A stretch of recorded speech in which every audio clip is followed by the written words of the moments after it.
Morning, Bourdeau. Maggie Indigenous cause, Nagigan do dem, Washgigamong and Dunjaba. So hello and welcome back to Storybook Tuesday.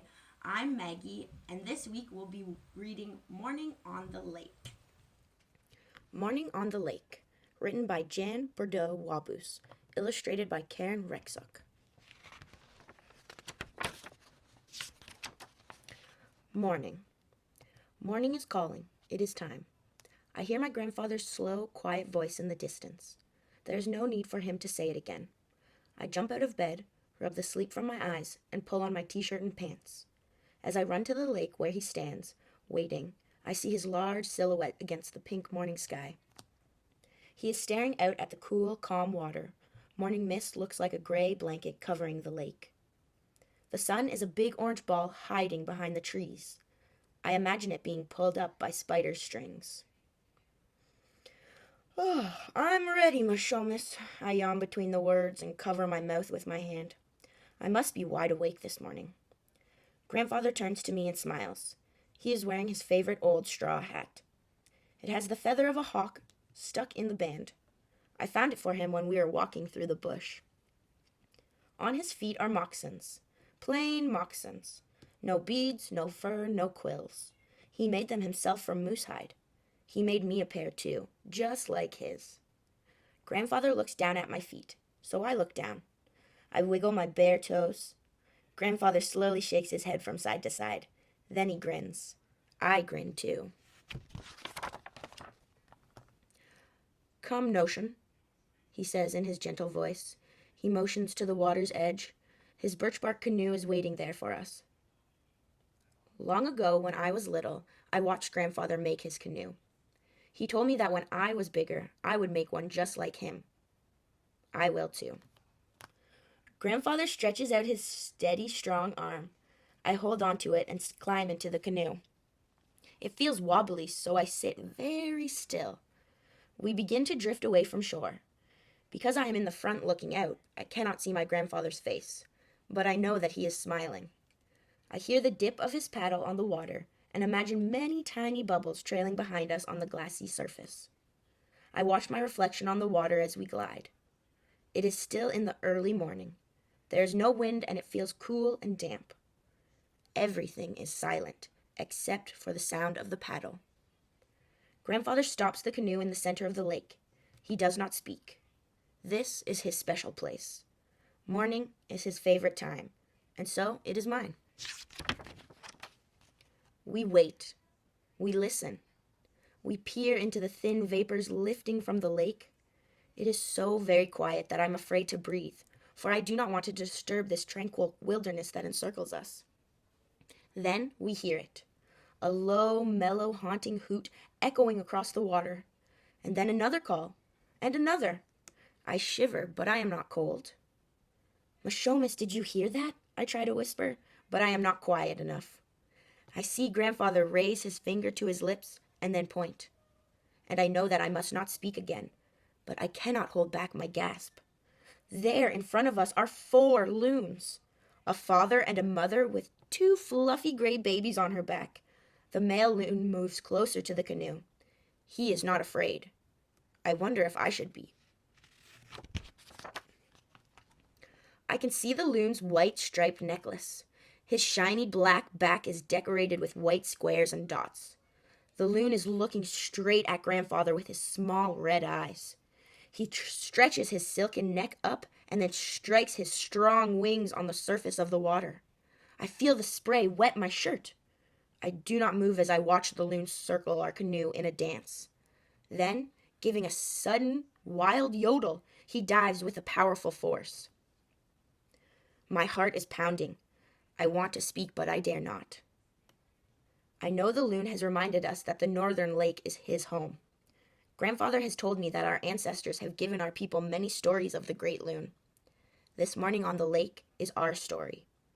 I squint to catch a last glimpse of the family, but they have vanished, gone as quickly as they appeared. The morning is no longer serene and still. Birds chirp their morning songs across the lake. I sense the animals stirring on the shore. The mist is gone.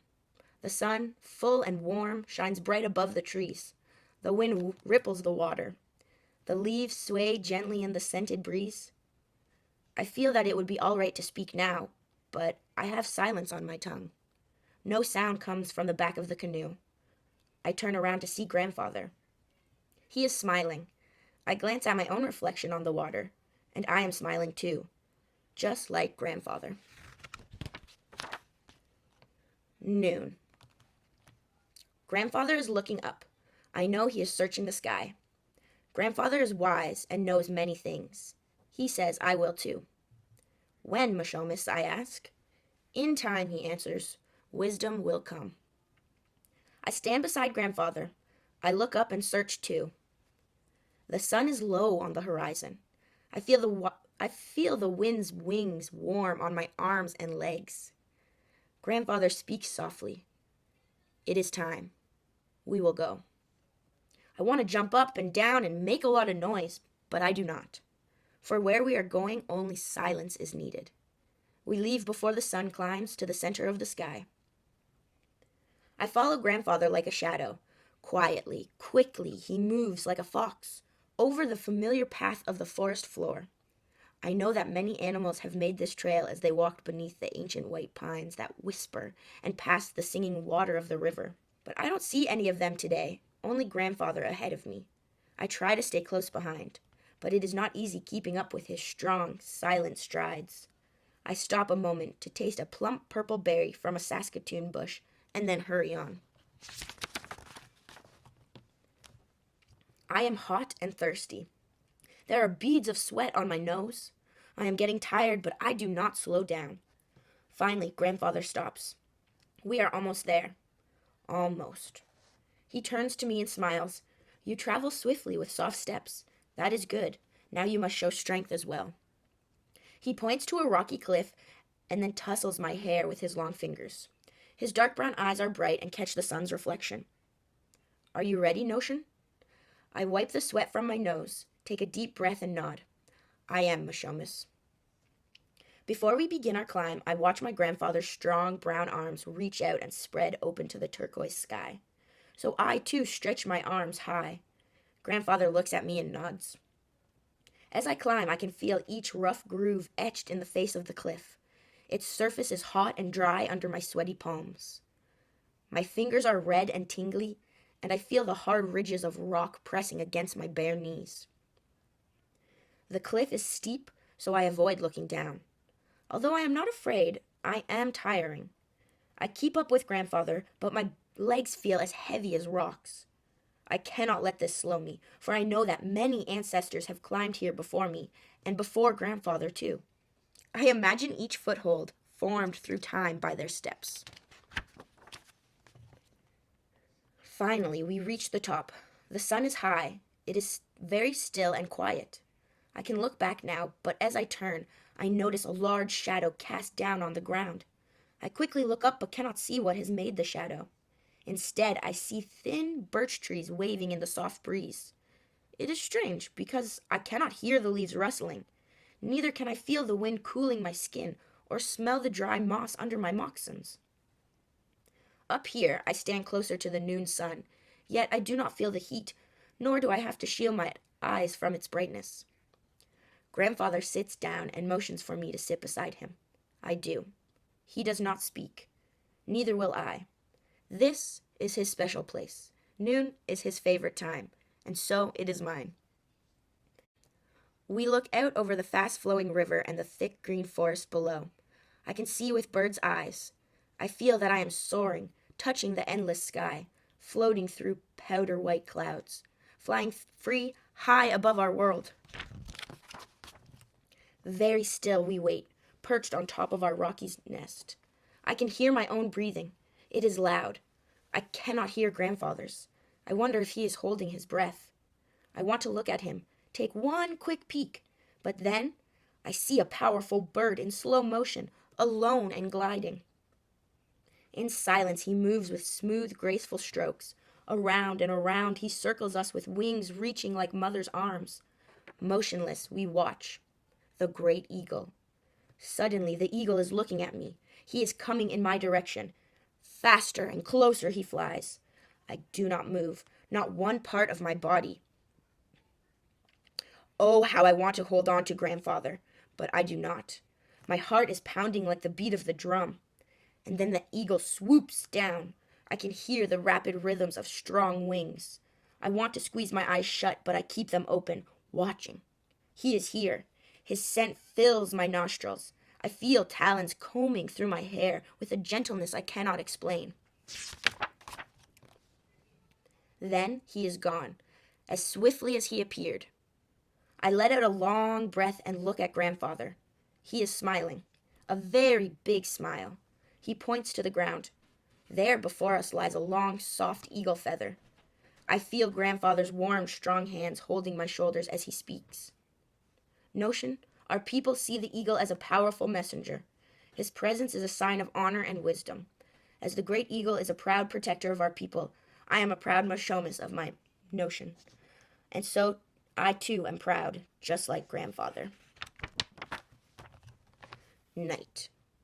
It is late, but I am not tired. Not tonight. The bright moon is a huge pearled shell hanging in the night sky.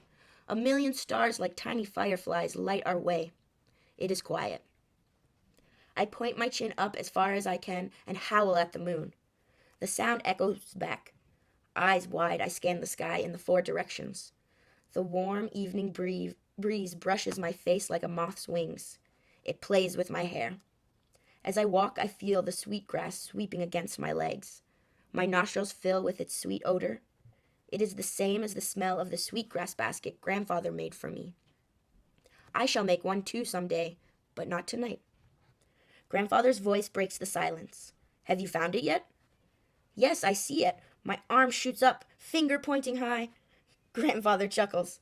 Notion, your finger could be pointing to 1,000 stars, but there is only one North Star. When you spot the Big Dipper, you'll always find the North Star. Remember this when you are in the woods. We cross the open field and stand at the door of the forest. The tall, dark shadows of the pines against the night sky look like animal shapes to me. I have waited a long time for this. I have been in the bush with Grandfather many times, but not at night. I know that this is his special place. Night is his favorite time, and so it is mine. Grandfather has told me that I must have the night eyes of an owl, a nose as keen as a bear's, and ears as sharp as a wolf's. I do. I am ready. I can barely see his dark shadow entering the woods. Quickly I follow. I feel a strange chill beneath my jacket, but it is not cold.